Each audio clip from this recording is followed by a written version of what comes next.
एक बार जोरदार तालियों से इनका भी स्वागत हो जाए।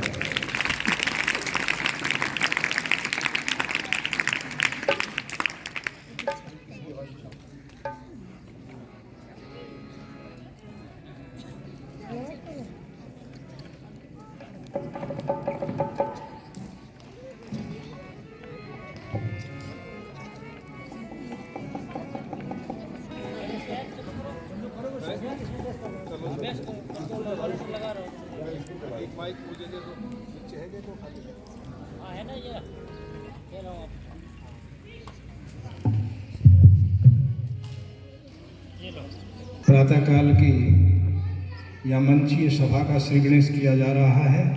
आप सभी से निवेदन है जो मेरी आवाज़ सुन रहे हैं यहाँ पंडाल में पहुँचे, और जिन लोगों ने प्रातराश नहीं किया है वो प्रातराश कर सकते हैं।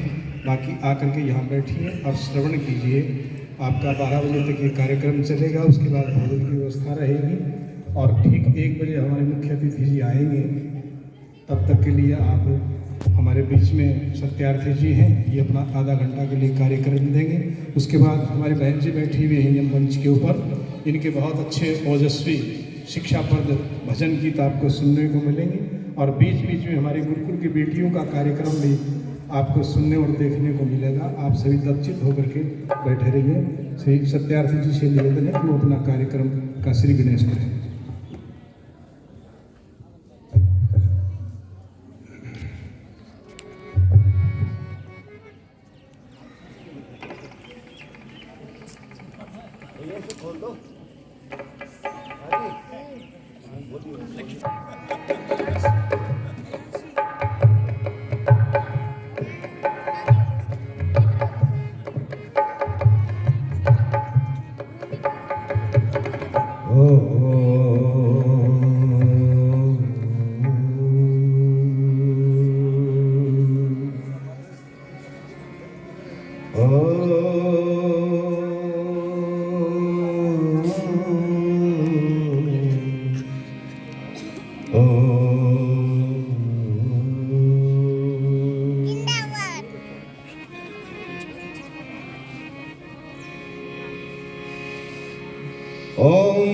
स्तुता मया वरदा वेदमाता प्रचोदयन्ताम् पावमानि द्विजानाम् आयुः प्राणं प्रजां पशुं कीर्तिं द्रविणं ब्रह्मवर्चसं मह्यं दत्त्वा व्रजत ब्रह्मलोकम्।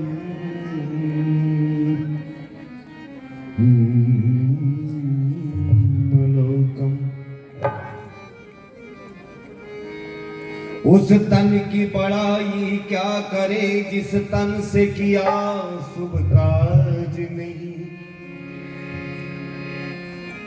उस तन की बड़ाई क्या करे जिस तन से किया शुभ काज नहीं।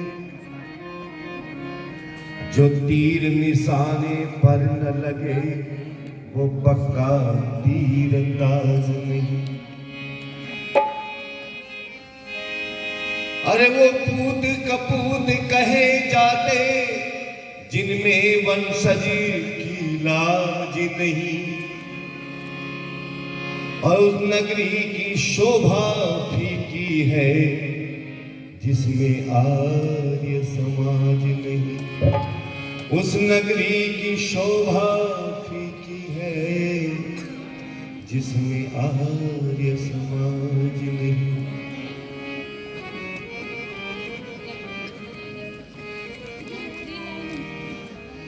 बातों बातों में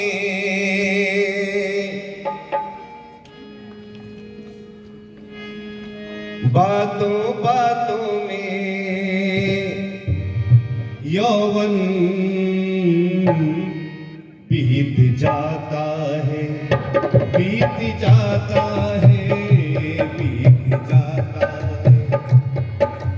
बातों बातों में यौवन बीत जाता है, बीत जाता है, बीत जाता।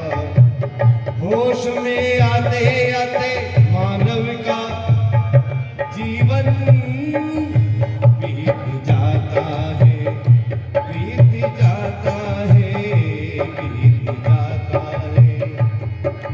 बातों बातों में यौवन बीत जाता है, बीत जाता है, बीत जाता है। होश में आते आते मानव का जीवन बीत जाता है, बीत जाता है, बीत जाता है, बीत जाता है, बीत जाता है। बचपन में ना जान रहा, यौवन में अभिमान रहा। बचपन में ना जान रहा, यौवन में अभिमान रहा। वृद्ध हुआ तो कापी काया, रहते वक्त जाग ना पाया। अपने रंग में टूला तू, घर गृहस्थी में भूला तू। उम्र गुजर जाती है, जीना नहीं आता है, नहीं आता है, नहीं आता। होश में आते आते मानव का जीवन बीत जाता है, बीत जाता है, बीत जाता है, बीत जाता है, बातों बातों में यौवन बीत जाता है, बीत जाता है, बीत जाता है।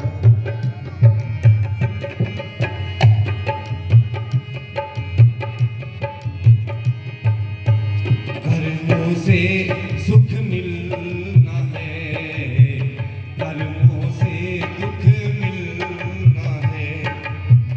एक राजा एक रंग के बना है, निज कर्मों का फल मिलेना है।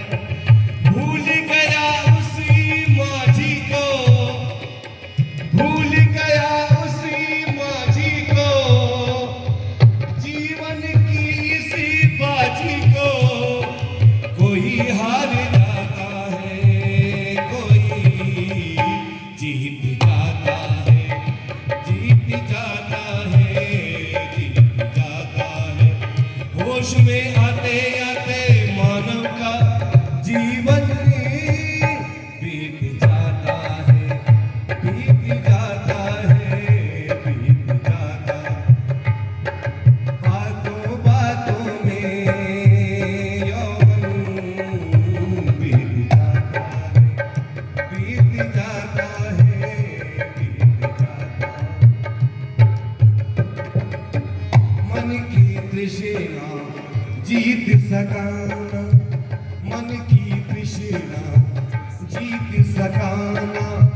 हार के सब कुछ याद ना अब कुछ, ये भी मालूम न था कोई साथ नहीं देता, कोई साथ नहीं देता।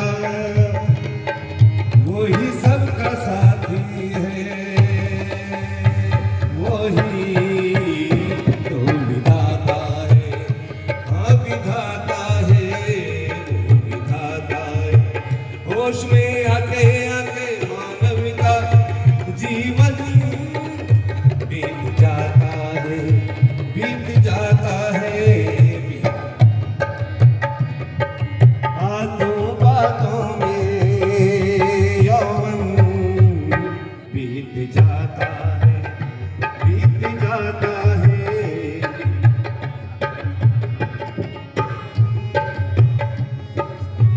जितनी उम्र कई जान दे ध्यानी, जितनी उम्र कई जान दे, बाकी ध्यान में आने दे। जितनी उम्र गई जाने दे, बाकी ध्यान में आने दे। जिसने दिया अनमोल खजाना, भूल गया तू उसी को ध्याना। भक्ति में मन को लगा ले तू, भक्ति में मन को लगा ले तू, भक्ति से मुक्ति पाले तू। सत्यार्थी वो मालिक सबका दाता है, सबका दाता है, सबका दाता। होश में आते आते मानव का जीवन बीत जाता है, बीत जाता है, बीत जाता है। बातों बातों में यौवन बीत जाता है, बीत जाता है। होश में आते आते मानव का जीवन बीत जाता है, बीत जाता है, बीत जाता है। ये बातों बातों में यौवन बीत जाता है, बीत जाता है, बीत जाता है, बीत जाता है, बीत जाता है, बीत जाता है, बीत जाता है।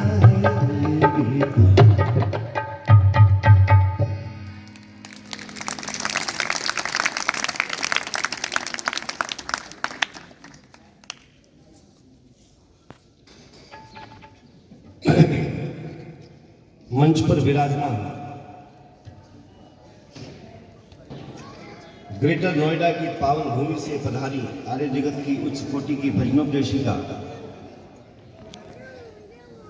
श्रीमती अलका आर्य जी, जिनका बहुत सुंदर उद्बोधन आपको सुनने को मेरे पश्चात मिलेगा। मंच पर ही विराजमान श्रद्धेय श्री बलवंत सिंह आर्य जी,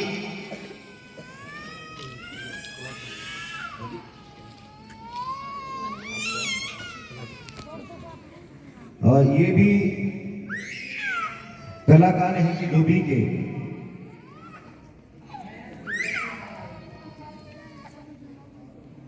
मंच पर विराजमान आज की सभा के संचालक महोदय और यज्ञ के ब्रह्मा श्री देवदत्त आर्य जी,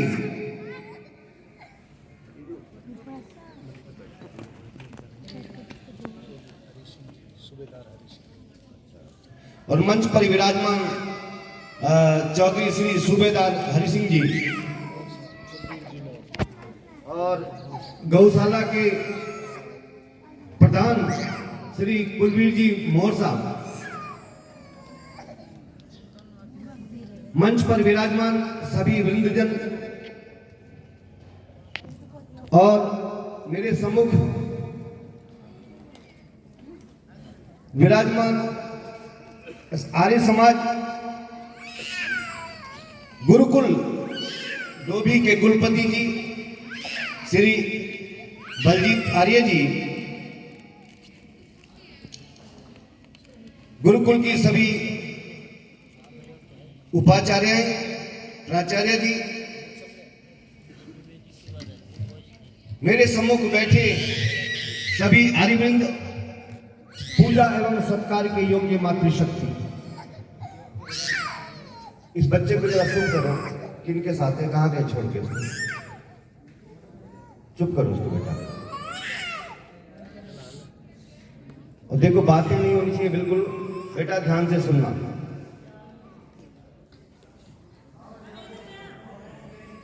कल से यहां पर कार्यक्रम चल रहा है और आप सबको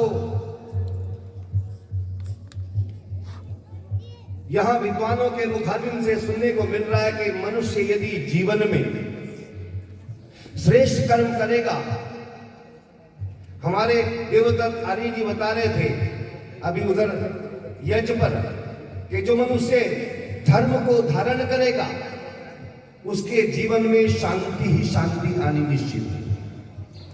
तो हमें अपने जीवन को यदि सफल बनाना है तो हमें ऐसे विद्वानों के बीच में आना होगा और विद्वानों की बातों को सुनकर के मनन करना होगा। क्योंकि मत्वा कर्माणि सीवति, जो मनन करता है, जो विचार करता है, उसी का नाम मनुष्य है। तो इसलिए हमें विद्वानों की बातों पर विचार करना चाहिए, मनन करना चाहिए और हमें परमात्मा की सच्ची भक्ति करनी चाहिए, हमें धर्म को धारण करना चाहिए, तभी हमारे जीवन का उद्धार हो सकता है।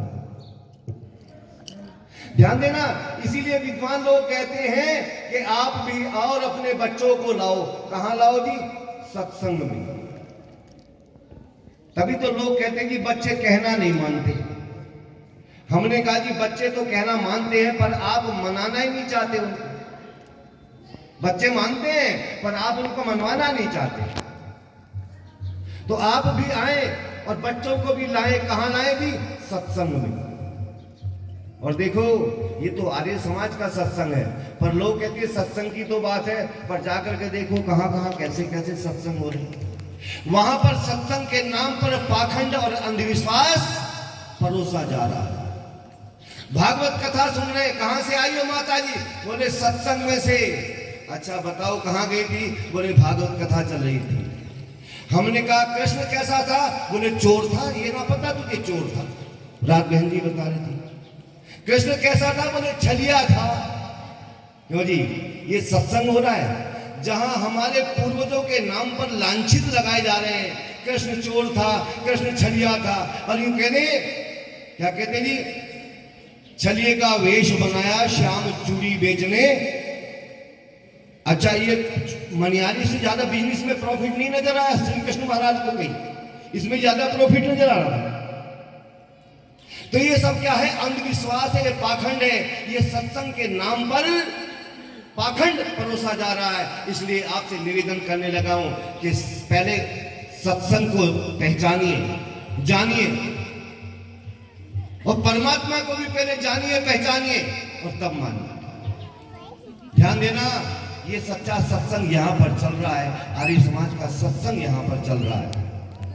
और देखो, जैसे मनुष्य खेती करता है ना, खेती, मेरी बात को ध्यान से सुनना। जैसे मनुष्य खेती करता है, खेती करते वक्त मनुष्य कितना परिश्रम करता है। पहले खुदाई करता है खेत की, क्यों जी? फिर उसमें बीज डालता है, फिर उसकी निराई करता है, फिर उसकी कहीं उसमें पानी देता है, कहीं खाद डालता है, कहीं कुछ करता है। इतनी कड़ी मेहनत के पश्चात, माता जी से चुप कर लो, गुब्बारा दे दो, कोई बात नहीं, चुप तो हो जाए। गुब्बारा दे दो। हाँ, इधर से दे दो, दे दो। आजा बेटा, इधर आजा, दे दे, ले जा, ये रे, गुब्बारा दे दो। लो ये रहिए, हो गया। ले लो, गुब्बारा खत्म किया। तो जैसे मनुष्य खेती करता है, ध्यान देना मेरी तरफ, अब गुब्बारे वालों को तरफ ध्यान मत दो। जैसे मनुष्य खेती करता है तो खेती करते वक्त बड़ा कठिन परिश्रम उसको खेत में करना पड़ता है। कहीं उसकी जुताई करता है, कहीं बीज बोता है, कहीं पानी देता है, कहीं निराई करता है, गुड़ाई करता है, कितने काम उसको करने पड़ते हैं। तब जाकर के उसको एक उन्नत फसल प्राप्त होती है। क्यों जी? अच्छा, यदि हम गुड़ाई भी ना करें, हम निराई ना करें, जुताई ना करें, बीज भी ना डालें, तो बताओ कुछ हमें मिलेगा कि नहीं मिलेगा? जो हमारे खेती करने वाले लोग हैं वो पहचान जाएंगे। अगर हम खेत में कुछ भी ना डालें, ना कोई मेहनत करें, कोई परिश्रम करें, तो क्या फिर भी हमें कुछ प्राप्त होगा खेत से? है जी? कुछ नहीं होगा, पर कुछ जरूर होगा। खरपतवार, घास फूस हमें जरूर मिलेगा, क्योंकि घास फूस तो स्वयं बढ़ते जाते हैं। अरे कवियों ने लिखा है, क्यों जी? अच्छे पौधे तो पानी देने से पनपते हैं सदा, और ये झाड़ और झंकार अपने आप बढ़ते जाते हैं। हम कुछ भी ना बोए तो हमें वो घास फूस अवश्य मिलेगा। पर ध्यान देना, इस कहानी को आप अपने जीवन से जोड़ लें। यदि हम श्रेष्ठ कर्म करेंगे, अच्छे कर्म करेंगे, तो हमें अच्छे फल की प्राप्ति होगी, नहीं तो हम भी घास फूस की तरह बन करके रह जाएंगे। और ध्यान देना, ये घास फूस जो है भले ही जल्दी हो जाती है, बिना परिश्रम के हो जाती है, पर समाज के अंदर इसका कोई नंबर नहीं है। ध्यान देना, किसान जब खेती करता है, जिस समय खरपतवार को, घास फूस को देखता है, तो एक ही झटके में उखाड़ करके उसको फेंक देता है। ठीक वही स्थिति हमारी होती है।